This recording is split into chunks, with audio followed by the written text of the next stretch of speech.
Alright people, so we're going to talk about some basic general background painting. I have my picture all painted here, I have the outline of white, it's all ready to go. Now I can start with what's farthest away, which is for me is going to be my sky. For you it might be a wall or whatever, but whatever is the farthest thing from you, so foreground, middle ground, background, farthest thing. And notice here that I have a horizon line, so where the sky and the ground meet. It can also be where a wall and the floor meet. And I have multiple ground lines in the back. So this is really important to creating a well-rounded illusion of depth painting. Remember, depth, D-E-P-T-H, depth. So I'm going to start now with my sky, and I'm going to start by doing some blending. So I'm actually going to flip this paper around so it's a lot easier for me to paint. And I'm going to start with a darker color by the horizon line, because my painting is going to be in the middle of the day, and for this, the sun is highest in the sky. So the most color is going to happen farthest away from the sky. And I'm working very quickly when I do this, because if I want to blend two colors together later on to create that sky color, I have to make sure that they're still wet to actually blend. So now I'm going to start by taking my white and start to color mix on top.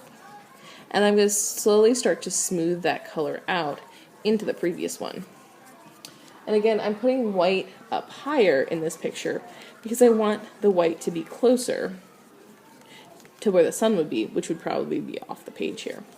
So I'm taking this, and now I want you guys to realize skies aren't bright blue. They have a lot of white in them. And skies don't tend to be yellow unless it's a sunset. Again, they have a lot of white in them. And I think that there's actually too much blue down here. So I'm going to come and I'm going to take this white, I'm going to slowly start to bring it down and blend it in. Now notice that I'm painting over some of my details. I'm actually okay with that, because this is the first stage of my painting. And I can always come back in later on and add those details in when I'm done. So I want to make this a little bit brighter because I want it to be a bright day.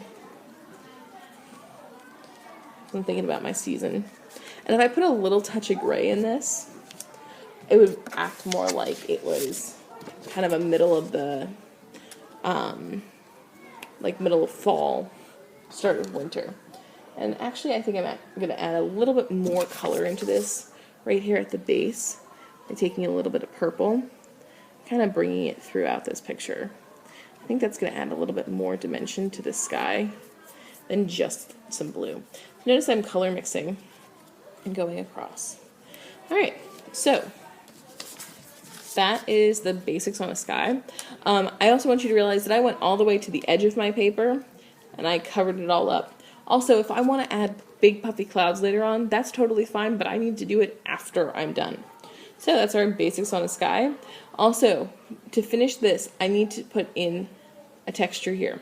I know for myself that this is going to be a tree here, and I'm going to use the dabbing painting technique to make that tree happen. I also know that over here a tree is going to be, but I'm going to have that be a sponge painted tree, and I'm going to see a lot of that background behind. So I painted behind that, whereas these I can paint. So you'll see what I'm talking about in a second. Alright, so over in the corner you can see that I have some dabbing technique going on, and as it gets closer to the sun I've added some more yellow to add some highlights to those trees. So one thing that people don't realize about trees is that they're natural. So it's not going to be a perfectly straight line that you're creating. It's going to go a little bit higher up in some places, a little bit higher down when you're painting. And you're not just using green. You're mixing little bits of blue in there, little bits of yellow to make highlights. You can add a little bit of purple to add some dimension. And notice as I'm doing this, I'm pushing down and lifting up. And I'm really covering my area, and I'm covering up that white line. And it's okay if I cover up part of my building, because I know later on I'm going to come back and I'm going to add that back in. Alright, so I'm happy with that. Now I'm going to start to add that highlight that I have over here. So I can even add a little bit more right along that edge. And I'm using yellow for this. Again, the highlight goes closest to the sun and really where light can get to it. And then I'm just using a nice wet brush, and not wet with water but wet with paint, to really move that paint around so I'm seeing all those little details. And I don't have to stay in a perfect little like curve, because it can be in different directions. So there we go. So that's our basics on some tree painting using a dabbing technique. Have any questions? Let me know.